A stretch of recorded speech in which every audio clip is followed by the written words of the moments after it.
తలుపు దగ్గర ఉన్న ఇటుక రాయి తీసుకుని నా దగ్గరకు వచ్చారు. నా దగ్గరకు వచ్చి నా దగ్గర కూర్చుని ఆ ఇటుక రాయి పెట్టి నా గుండెల మీద కొట్టడం ప్రారంభించారు. ఎప్పుడైతే ఇటుక రాయి పెట్టి గుండెల మీద గుద్దుతున్నారో పైన ఉన్న చర్మం మొత్తం పగిలిపోయి రక్తం కారిపోతుంది. 10 దెబ్బల వరకు భయంకరమైన బాధ, తట్టుకోలేనంత బాధ.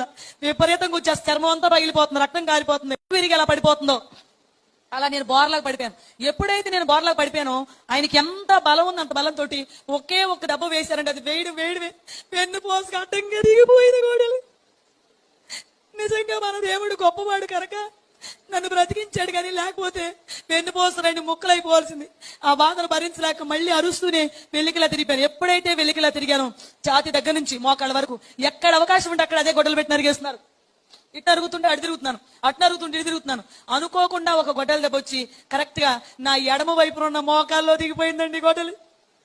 ఎప్పుడైతే గొడ్డలు మోకాల్లో దిగింది ఇంకా భరించలేక అరుస్తూ